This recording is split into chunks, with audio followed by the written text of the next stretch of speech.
আসসালামু আলাইকুম প্রিয় ফুটবল ফ্রেন্ডস।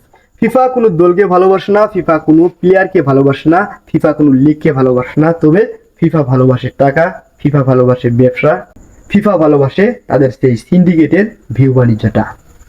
ফুটবলিক বন্ধুরা, আপনারা হয়তো অবাক হয়ে যাবেন আমি এই কথাগুলো কেন বললাম। আপনারা যদি শেষ পর্যন্ত এই ভিডিওটা সাথে থাকেন তাহলে অবশ্যই বুঝতে পারবেন আমি কোন দিক থেকে ভুল করেছি না রাইট বলেছি। অবশ্যই শেষ অবধি থাকার পরে আপনি এই বিষয়টা অ্যানালাইজ করতে পারবেন। ফিফা যে টাকা ভালোবাসে এর প্রধান একটি কারণ আমরা দেখাই। 2018 রাশিয়া বিশ্বকাপে ফিফা সেই বিশ্বকাপ থেকে ইনকাম করেছিল 3.6 মার্কিন ডলার এবং 2022 সালে কাতার বিশ্বকাপে তাদের ইনকাম বেড়ে গিয়ে দাঁড়ায় 7.5 মার্কিন ডলার। অর্থাৎ গত বিশ্বকাপ থেকে তার পরের বিশ্বকাপে প্রায় রিডাবল তারা মানি ইনকাম বেশি করেছে এবং 2026 বিশ্বকাপে তাদের ইনকামের সেই অ্যামাউন্টটা বেড়ে গিয়ে দাঁড়ায় 11 মিলিয়ন ডলার। অর্থাৎ তারা টার্গেট করেছে 11 বিলিয়ন ডলারের বেশি ইনকাম করবে। আর এই ইনকামটা কোথা থেকে আসবে, কিভাবে আসবে, এর মাঝখানে ফিফা যদি টাকাকে ভালো না বাসতো, ফিফা যদি আর্জেন্টিনা, স্পেন, ফ্রান্স এই দলগুলোকে যদি প্রায়োরিটি না দিয়ে এতটুকু পর্যন্ত না নিয়ে আসতো তাহলে অবশ্যই তারা সেই টার্গেটের টাকাটা ফিল আপ করতে পারবে না। যেমন ধরুন, যে কারাপশনগুলো এই 26 বিশ্বকাপে হয়েছে তার প্রথম একটা চিত্র যদি আমরা দেখাই, আর্জেন্টিনা বনাম ইজিপ্টের ম্যাচে ইজিপ্ট যখন 1-0 গোলে এগিয়ে তখন আর্জেন্টিনা কোনো গোল করতে পারেনি। তারপরে ইজিপ্ট যখন 2-0 গোলে এগিয়ে গেল আর তখনই ফিফা তাদের সেই গোলটা বাতিল করে দিল। কেন? সেই গোল করার 2 মিনিট আগে সেখানে লিসান্দ্রো মার্টিনেজকে প্রতিপক্ষ প্লেয়ার একটা ফাউল করেছিল। আর সেই ফাউল করার পর বলটা যখন 110 থেকে 15 বছর দূরে আরেক প্রতিপক্ষের ডিফেন্সের সামনে এসেছে তখন ফিফা ভিআর চেক করার পর সেই গোলটা বাতিল করে দিল এবং আর্জেন্টিনার সেই ফাউলটাকে প্রায়োরিটি দিল। এখন কথা হলো, আপনি ফাউল দিবেন, প্লেয়ারটি মাটিতে পড়ে যাওয়ার সাথে সাথে কেন বাঁশি বাজালেন না? আপনি কেন ভিআর চেক করার পরে সেই বাঁশি বাজালেন?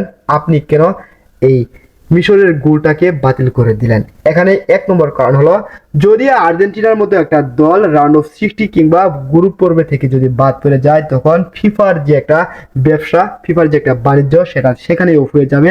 আর্জেন্টিনা যদি ফাইনাল না খেলে মিশর কিংবা বেলজিয়াম বা কেপো ভার্দে, কঙ্গো এরকম যদি দলগুলো ফাইনাল খেলতো তখন এই বিশ্বকাপ থেকে যে টাকাগুলো ইনকাম করেছে ঠিক সেই পরিমাণ টাকা ইনকাম করতে পারতো না।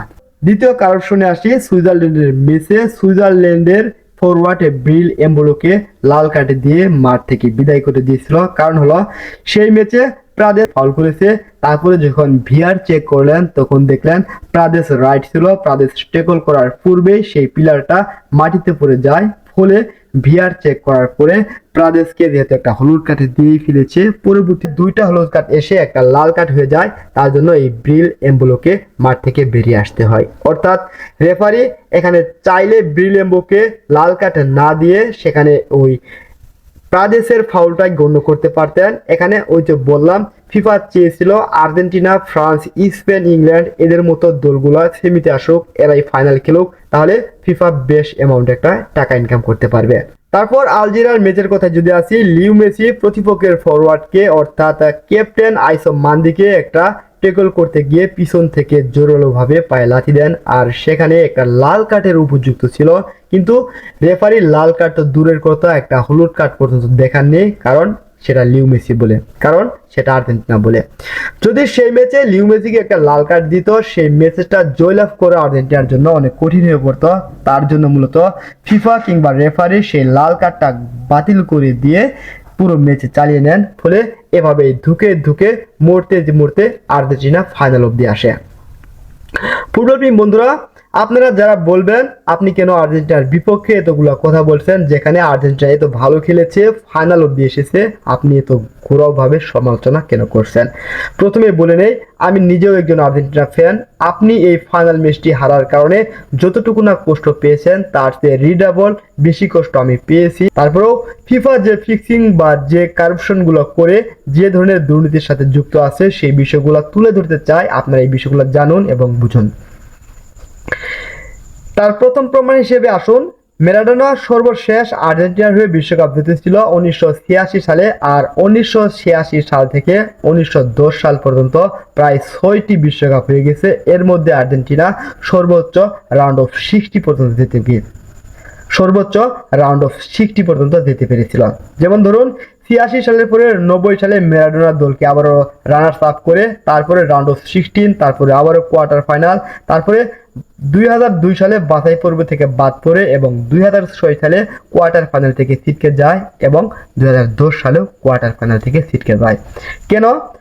যে আর্জেন্টিনা ম্যারাডোনার সময় তো ভালো খেলছে, যে আর্জেন্টিনা মেসির সময় তো ভালো খেলছে, মাঝখানে যেহেতু পাইলো আলবার্ট ছিল এবং বেশ কয়েকজন নাম করা তারকা ছিল, তারপরেও কেন সেই আর্জেন্টিনা সেমিফাইনাল কিংবা কোয়ার্টার ফাইনালে আসতে পারেনি? এর মূল কারণ হলো দলে যখন একজন ম্যারাডোনা থাকবেন না, দলে যখন কোনো ডি মারিয়া নেই, হুলিয়ান আলভারেজ, লাউতারো মার্টিনেজ নেই, একজন মেসি নেই, তখন সেই দলের পক্ষে ফিফাও নেই। বাস্তব কথা, এটাই সত্য, এটাই রিয়েলিটি। ধরুন 1986 সালের পর এই 6 বিশ্বকাপে আর্জেন্টিনা খারাপ খেলেছে, এখানে ফিফা তাকে প্রায়োরিটি দেয়নি, ফিফা কোনো ফিজিলিটি দিয়ে টেনে টুনে দলটাকে এগিয়ে আনেনি, কারণ সেখানে কোনো লিও মেসি ছিল না। এখন বলবেন মেসি তো 2006 সালে এবং 10 সালে ছিল, তাহলে সেই দুইটা বিশ্বকাপে মেসির দল কেন বাছাই পর্ব থেকে ছিটকে যায়? মেসি তখন বর্তমানে সেই মেসি হতে পারেনি।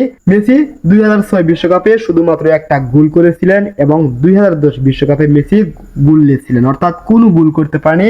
যে মাত্র মেসি নিজের সেরা ফুটবল খেলা শুরু করলেন 2010, 11, 12, 13 সালে যখন ব্যালন ডি'র একের পর এক জয়লাভ করলেন, ক্লাবে ভালো একটা ছন্দে থাকলেন, তখনই ফিফা টার্গেট করলো এই দলটাকে যদি টেনে টুনে ফাইনালে আনা যায় আর সেই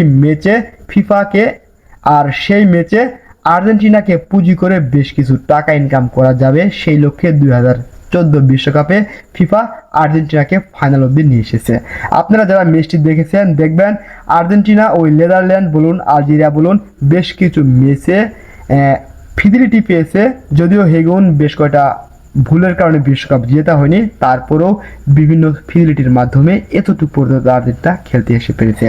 ফুটবল বন্ধুরা, এত দ্বারা তাই প্রমাণ হয় যে ফিফা কোনো দলকে ভালোবাসে না, ফিফা কোনো প্লেয়ারকে ভালোবাসে না, ফিফা ভালোবাসে তাদের ব্যবসাকে, ফিফা ভালোবাসে তাদের সিন্ডিকেটকে, ফিফা ভালোবাসে তাদের সেই বিজনেসকে।